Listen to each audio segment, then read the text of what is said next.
Hello, beautiful tarot people, and welcome back to Water Moon Cards. My name is Luna, and as promised, today I'm going to talk about a challenge that I'm going to start on January 1st in 2026. I mentioned the Drop 'em 78 challenge that I'm interested in doing for the first part of the year in my last video where I talked about goals and projects for the year. And so I wanted to go into a little bit more detail about what I'm going to do, why I've chosen the deck that I've chosen, and things like that. So if you're not familiar with the Drop 'em 78 challenge, this is something that's put forth by Esther over at Mindful Tarot, and I'll link her extensive playlist in the description of this video. Esther has a multi-layered approach to this challenge. The Drop 'em 78 challenge is a card per day study, and when I was first learning tarot, I really got frustrated with that kind of approach, just choosing one card per day. I found it boring, I found it irrelevant, I found it hard to establish patterns between, the numbers or between the suits or things like that. And so, it just wasn't working for me. And it's not a method that I typically recommend for people who are trying to learn tarot for the first time from scratch. But I was reintroduced to the idea of the Drop 'em 78 challenge from Ina over at Taproot Tarot, and inspired by her study of this very deck, the Dame Fortune's Wheel Tarot by Paul Hewson. And watching her go through, she's doing a series of shorts, and watching her go through the deck really helped me understand the purpose of this challenge and how it can work super effectively, especially, I think, for somewhat experienced readers. Now, I don't consider myself, that advanced or anything, but I have been reading tarot for a few years and I read for different people. And so I think if you have some experience and a little bit of self-awareness of your methods as a reader, you have some groundwork laid. I think this actually can be a really cool challenge for something like this, which has alternative imagery, different kind of historical sources for the images. And for me, it's been a really tough challenge to get myself to sit down and get to grips with this deck and actually use it. I have perused the guidebook, but I haven't really sat down and actually started to incorporate this as a regular reading deck, and I would very much like to. So thanks to Esther over at Mindful Tarot. Again, her playlist is below.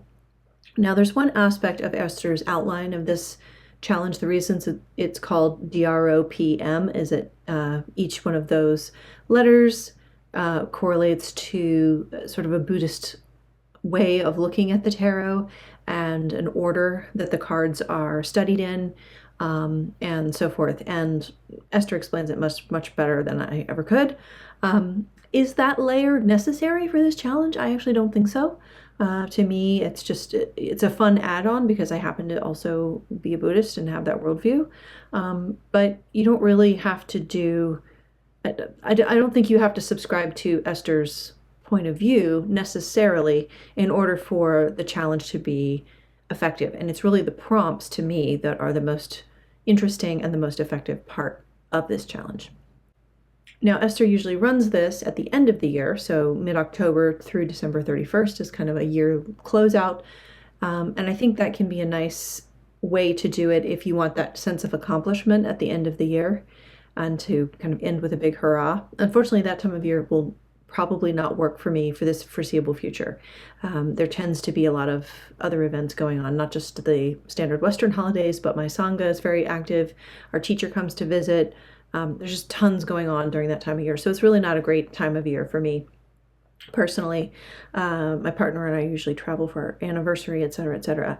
So that's why I've decided to start my own challenge in January, and I have a couple of people doing it with me. If you'd like to jump in on this and join us for a Renegade Rogue off-season Drop 'em 78, feel free to speak up in the comments. We'd love to have you. I'll be your check-in buddy if you'd like. So that's what we're doing. So January 1st through March 20th of 2026. And I want to tell you a little bit more about why I chose these particular decks and how I'm doing my personal part of the challenge. So as I mentioned before, we're doing the Dame's Fortune Wheel Tarot, inspired by Ina over at Taproot Tarot, because she's doing a fantastic job. This is a really interesting deck, and I'll show some more cards here in a second. It draws on Atea's definitions for the 1 through 10 cards. The court cards are famous historical figures, some of whom you'll recognize. And then the majors come from another historic deck even earlier than the period that Atea was probably studying and writing in, sort of pre-Marseille.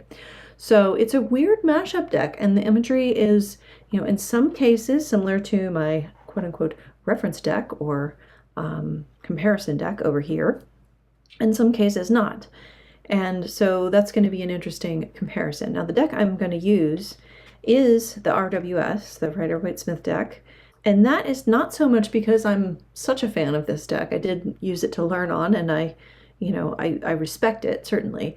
I don't really read with this original Pamela Coleman Smith artwork very much, to be honest. Some of it's kind of off-putting, and I don't find it very relatable imagery when I'm working with other people, especially people who aren't as familiar with tarot. It's just not as appealing. So I don't tend to read with this. However, because it is the source material for, I would say, 90% or more of the modern tarots, especially the guidebooks for modern tarots, are derived from Waite's take on what the tarot was, what the cards meant, and all of that.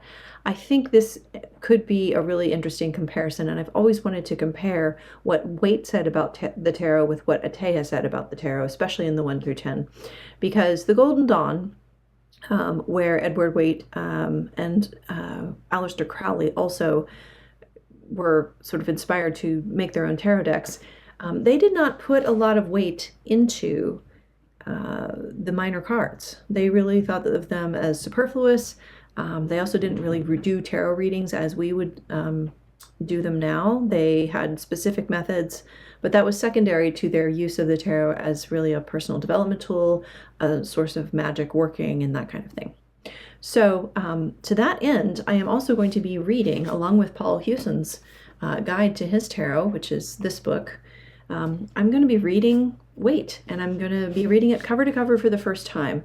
So this is The Pictorial Key to the Tarot, Being Fragments of a Secret Tradition Under the Veil of Divination by Arthur Edward Waite. And this version of it happens to be one with full color plates, which is really nice because I don't necessarily have to have my pack of cards. I can just flip open my page and take a picture and then kind of contemplate this definition that he gives throughout the day. You'll see in this book the pages for the 1 through 10, the descriptions are very short, a sentence or two, really a few keywords, and that's it. So I think this won't be too overwhelming either as a source book to compare with Paul Hewson, because I think Paul Hewson probably talks in a little bit more depth about the cards in his deck. And so using a source material that's not too overwhelming and not too wordy will help me kind of stay on track every day and not be too much.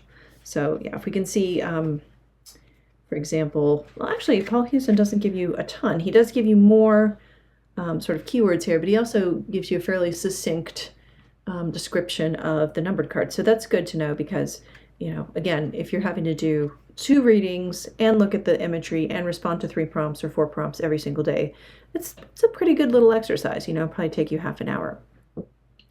So that's what I'm doing. I'll show you some more card images while I talk a little bit more about how I'm organizing myself for this. We're going to do it as a group activity. My mom has actually expressed interest in joining in, so that's exciting, and that's because she also has this deck and also hasn't really read with it. So I don't know if she's going to have a reference deck, and if she does, she might not pick the RWS because that's not really her jam. She might pick something else to compare it with, but that'll be interesting to see what she chooses, and I think it'll be fun to have, a study buddy who's studying the same target deck that I am, and we can kind of compare what our observations are. For example, on any given day, you're going to be looking at a detail in the card. So comparing what she picks out for her detail versus what catches my eye can be kind of cool. And then also comparing the card with your day. So what was your tower moment on the tower day that the card, that was the day that we were studying the tower. And again, we're 2 different people with 2 different lives. So how does that crop up? The other cool thing is that a friend of mine who has been struggling with the 1 card a day pull, random, no question way to learn the tarot, has joined in, and she's going to be studying a Rider-Waite-Smith based deck, a more modern one, but one that fairly well emulates these poses and figures and so forth.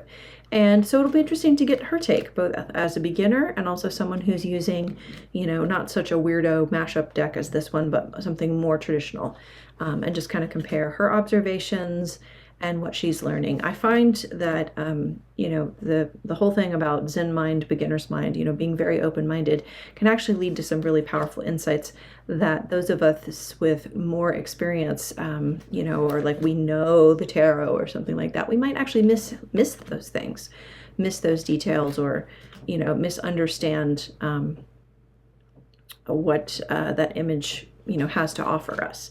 So I'm happy to have both someone who's doing the same deck as me, and then also somebody who's doing a different deck at a different experience level. So that should be pretty cool. Now I'm going to use some supplemental tools to help with daily activity tracking. And the first one I'll show you is this sticker sheet. A friend of mine a year or two ago now sent me a whole bunch of these sticker sheets, and they're little tiny peel-off versions of the 78 Pamela Coleman Smith designs, using each one to kind of track which card we're on and what I'm writing about for that day. So that'll be cool. And if you're interested, I do have extra of these. So if you'd like to do this challenge with us in 2026, please let me know. I'd be happy to send you one of these sticker sheets. And of course, if you're going to use stickers, you have to have something to stick them into. So I've decided I'm just going to use my regular journal for this challenge. I thought about maybe having, a special notebook set off to the side for that, but I know myself, and if I have to write in more than one place every day, I'm going to get overwhelmed. The other thing is that because this activity is going to take a while, if I write about it in my regular daily journal, then that'll be less physical space on the page that I have to fill up with something else. So that's what I'm going to do. I'm going to use my stickers. I'm going to use my regular journal. I'm going to use my deck that I'm very familiar with. I'm going to use my target deck and the 2 guidebooks that come with these to do my learning. And I'll probably be doing shorts. I liked that. Again, something I was doing was doing short videos for each day, and then some kind of summary wrap-up videos along the way, perhaps by suit. And Tarot with Mims also was doing these suit-based wrap-ups when she was doing her Drop 'em 78, and I'll link to her playlist for that below as well. And I think that's a nice way to kind of encapsulate your learning as you move through a certain project. So I hope that was clear. I hope it was interesting. Again, if you are interested in joining us for this challenge with either of these decks or any deck that you're trying to learn in more depth, and whether you're a beginner or, again, whether you have a lot of experience, but maybe you have a new to you deck that you haven't quite figured out, let me know and feel free to jump in with us. So thanks again for joining me, and I'll see you around. Bye-bye.